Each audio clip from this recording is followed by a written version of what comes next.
English, sir. English. Yes, sir. Abhi. English. Capable. We have given a lot of strength, lot of programs to women. Women are capable.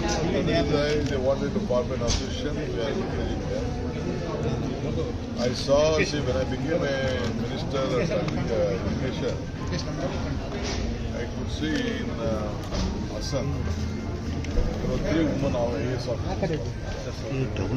SP of Assam, DC of Assam, and from 3 years, they could not open only 10,000 feet of competition. They could not collect. I ordered them. I gave some direction. Within 1 month, they implemented, and we could bring back the water of within 1 week. So, people are more capable if you do understand, but there is a direction. ಯಾಕೆ ಹೇಳ್ತಾ ಇದ್ದೀನಿ ಅಂದರೆ ಕನ್ನಡದಲ್ಲಿ ಏನು ಹೇಳ್ಬೇಕು ಎಲ್ಲದನ್ನ ಶಕ್ತಿ. ನಾನು ಹಾಸನ ಹೋಗಿದ್ದೆ, ನಾನು ಉಪ್ಪಿನಲ್ಲಿ ಯಾರೋ ಒಂದು ತಗರಲಾಗಿತ್ತು, ಪವರ್ ಲೈನ್ ಹಾಕಿಟ್ಕೊಂಡಿದ್ದೆಲ್ಲ ಪೈಪ್ ಹಾಕಿಟ್ಕೊಂಡಿರ್ತಾರೆ, ಬರೀ 10,000 ಅಡಿ ಒಂದು ಜಾಗ ತಗರಾಲು, ಅವನೇ ಗೌರ್ಮೆಂಟ್ ಜಾಗನ ಒತ್ತುವರಿ ಮಾಡ್ತಾರೆ.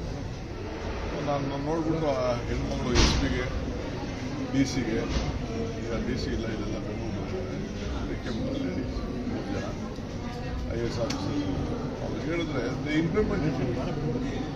ಸೊ ಅವರು ಭಾಳ ಕೇಪಬಲ್ ಇದ್ದಾರೆ. ಹೀಗೆ ಹೆಣ್ಮಕ್ಳಿಗೆ ಸಂಘಟನೆ ಮಾಡಲಿಕ್ಕೆ ಅವಕಾಶ ಮಾಡಿ, ವಾಯ್ಸ್ ರಕ್ಷಣೆ, ನಾವು ಯಾರನ್ನು ಶೋಷಣೆಗೆ ಮಾಡೋಕ್ಕೆ ಅಧಿಕಾರಿಗಳಿಗೆ ಬೇರೆ ಮೇಲವ್ರಿಗೆ ಅವಕಾಶ ಕೊಡಬಾರ್ದು, ಎಲ್ಲ ಥರದ ರಕ್ಷಣೆ ಮಾಡಬೇಕು. They will be more discipline than men. ಇದು ನನ್ನ ಬಗ್ಗೆ ನನಗೆ ಯಾರು ಏನು ಬೇಕಾದ್ರೂ ಹೇಳ್ಕೊಡ್ತಾರೆ. ಅದಕ್ಕೋಸ್ಕರ ನಾವು ನಮ್ಮ ಸರ್ಕಾರ ಅವರಿಗೆ ಪ್ರೋತ್ಸಾಹ ಕೊಡಬೇಕು ಅಂತ ತೀರ್ಮಾನ ಮಾಡಿದ್ವಿ. ಅದಕ್ಕೆ ನಾವು ಹೆಣ್ಮಕ್ಳನ್ನ ಗಮನದಲ್ಲಿಟ್ಕೊಂಡು ಹೆಣ್ಣು ಕುಟುಂಬದ ಇವತ್ತು ಅವರೆಲ್ಲ ನಮ್ಮ ನೌಕರ ಸಂಘಗಳು, ಈಗ ನಮ್ಮ ಎಜುಕೇಷನ್ ಫೀಲ್ಡಲ್ಲಿ ಅತಿ ಹೆಚ್ಚು ಟೀಚರ್ಸು ಒಳ್ಳೆಯ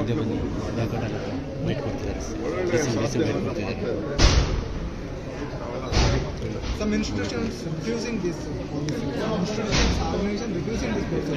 Let anyone organize in the government policy. We have to do equality.